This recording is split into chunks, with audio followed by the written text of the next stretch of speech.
This is Cerebral Cinema. Movies of the mind.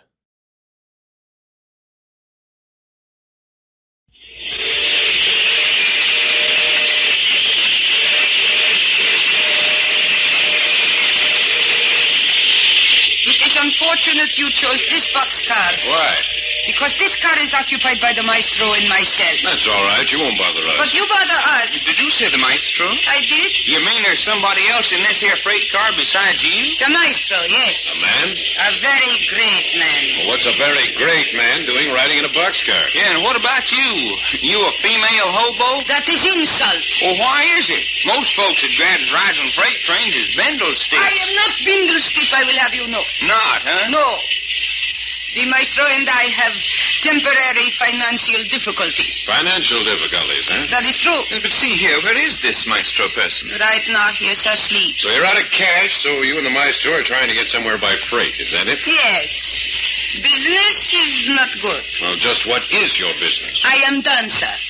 The maestro is great magician. Magician? You mean one of them fellers that pulls rabbits out of a hat? Oh, pull rabbit out of hat. Well, does he or don't he? The maestro don't pull rabbit out of hat. He is great man, I tell you. The maestro your husband? My husband? Yeah, you and him married? That is preposterous. Oh, it is? The maestro is not married to any woman. What kind of a man do you think the maestro is? That's what we're trying to find out. That is what many people try to find out, what kind of man is maestro. But nobody ever has. You been with him long? 2 or 3 years, I don't know. You been tagging that maestro around for 2-3 years and you ain't married to him? I most certainly am not. That is insult to the maestro. Oh, you think you ain't good enough for him? No woman is good enough for the maestro. I am best woman there is, and even I am not good enough for him. I say, he must be quite a chappy. Well, how about us striking a couple of matches and having a look at you? No, you do not light matches. Huh? Why not? Because it will disturb the maestro. What's your name? Narsha. Nasha, huh? You mind? Who, me? No, it's okay by me. Nasha. What is that, Russian? No, I am not Russian. Your dialect sounds Russian. I am not Russian. Nasha. Aye, that is the maestro. Nasha. Yes, maestro. Who are you talking to? I do not know. You don't know? No, I do not know. Well, find out. Yes, I will. Who are you? Well, my name's Jack Packard. One is named Jack Packard. I'm Doc Long. One is named Doc Long. And I'm Reggie York. And one is Reggie York. That is all. What are they doing in this boxcar? I do not know. Well, ask them. What are you doing in this boxcar? Just going for a ride. The one named Jack Packard say they are going for a ride. Tell them to get out. Hey, who does he think he is? He is the maestro. He say get out. Well, tell him to take a jump at himself. The one named Doc Long say, go take a jump at yourself. What's that? He say, go take a jump at yourself. Oh, he did he? Yes, that's what he said. Apparently he doesn't know who I am. I guess he don't. Shall I stick a knife in him? Oh, look here. You do, and I'll wear the daylights out of you. Then what I do? You just shut up and let me go back to sleep. The maestro is great man. He needs his sleep. Hey, Maestro. Who said that? I did. Come on out, be sociable. Apparently you don't know who I am. Sure, you're the Maestro. Come on up the doorway. Very well, very well. Anything to make for peace and good feeling. Well? How do you do? Care to sit down on the door and dangle your feet? No, I would not care to dangle my feet. Nasha, Maestro? you bring that packing box. Yes, maestro. Nasha says there's 3 of you. That's right. Doc here. Hiya, Maestro, old kid. Reggie. My pleasure, Maestro. And myself.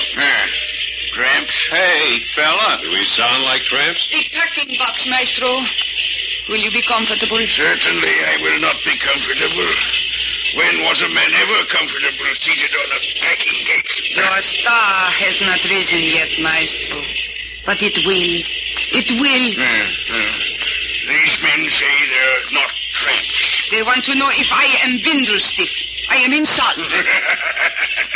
Not so bindlestiff, eh? Well, shucks, it is only naturally important folks don't ever ride around in a boxcar. I beg your pardon. Well, do they? I am an important person. I am riding in a boxcar. Important, huh? Nasha here says you were a 2-bit magician. I did no such thing say that. I said he is great man. And gentlemen, she is right. I am a great man. Don't mind admitting it yourself. I do not. I wish there was some light. I'd like to get a look at you two. Why? You sound like a pair of phonies to me. He say phonies. Shall I stick a knife in him? I'll whale the tar out of you if you do. He say phonies. You are Mr. Packard? That's right. You think, Mr. Packard, you could tell whether we are phonies if you could see us? Yes?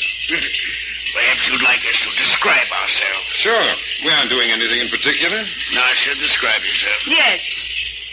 I am very beautiful. I am very exotic. My hair and eyes are black as night, and my mouth is red. I am straight and lithe. And my body is so flexible I can stand straight and touch my forehead on my knees, or I can bend backwards and touch my head to the floor. I am built like a young boy, but my legs are nicer.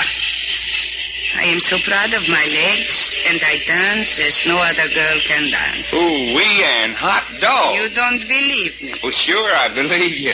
Only pretty soon I'm going to wake up and take another drag on the opium pipe. It does sound a bit incongruous, doesn't it? Nasha hasn't begun to tell you her accomplishments. She says she's not Russian. She is not. She is from one of the states close to the Russian frontier.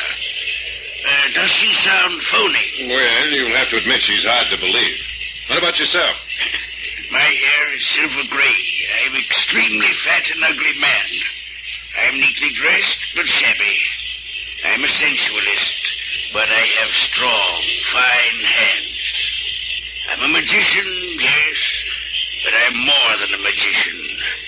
I'm a student of philosophy, of mysticism, of higher ethics. Are you a moral man? I'm neither moral nor immoral. I am unmoral. I say, Maestro, what do you mean you're a student of mysticism? You wouldn't believe me if I told you. Do you mind explaining? Yes. Your lack of understanding would only convince you I am a charlatan. Why are you on this freight train? Why are you? Circumstances? Exactly, my friend, exactly. Circumstances. Hey, looky, how do you and Nasha here happen to be traveling around together? You're very curious about other people's affairs, aren't you? Okay, I can take a hint. On the other hand, I don't mind in the least telling you.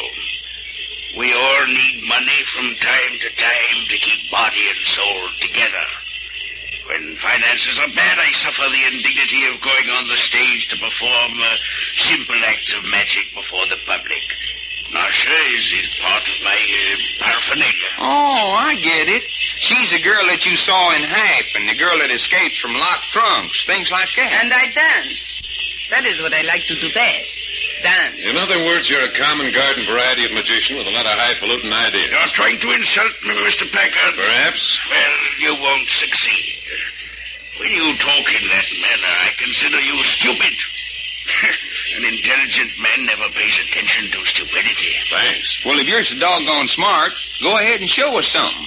Show you something? Sure, if you're such a high muck-a-muck in this here mysticism stuff, go ahead and show us something. That's a very dangerous thing to say, young man. Yeah? Well, why? Because I might do it. Well, go ahead. What's holding you back? Nasha, Yes, Maestro. remove that cloak. Yes, Maestro. Have you done so? Yes, Maestro. Then lie down at my feet. Yes, Maestro. There. You cannot see the girl, but she's lying curled up at my feet. Nasha, Yes, Maestro. you are thinking only what I am thinking. Yes, Maestro. You are going to let me put this rawhide leash about your neck. Yes. Yes. I stroke your hair. Stroke your hair.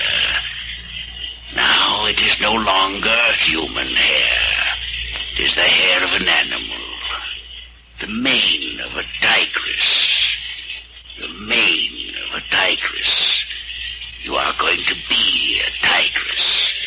When I say so, you are going to be a tigress.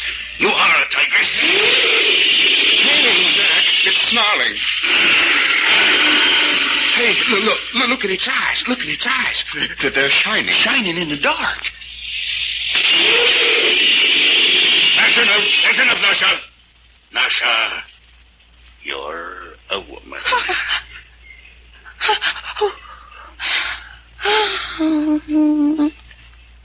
I am so sleepy. Sleep, Nasha. Sleep. Sleep. Doggone. I don't like it. I don't like it a bit. Nasha's asleep, gentlemen. She won't awaken. You don't need to lower your voices. Boy, I darn near jumped clean out of this boxcar. Well, Mr. Packard. What do you think you were doing? Just a very short visit into the realm of mysticism. A very short and unimportant visit. And you want us to believe you turned that girl into an animal? Why should you believe anything except what you heard and saw? It was too dark in here to see anything. But her eyes, Jack, I seen her eyes. They was blazing green and yellow in the dark. I saw that. And that horrible snarling. Yes, I heard the snarling. And you don't believe? No, I don't believe. You don't believe your eyes, you don't believe your ears. Would you believe your sense of touch? I might. We'll see. I clap my hands twice. Hey, what was that? A man has just been murdered. Murdered? Here in this boxcar? Nuts. Mr. Packard, reach over here at my feet where Nasha was lying. Well, sure. Why not? What's that? A man with a knife in his heart. You're touching the knife. Yes. A man with a knife in his heart. You believe? This isn't magic. It's murder. Cerebral Cinema hopes you have enjoyed this movie of the mind.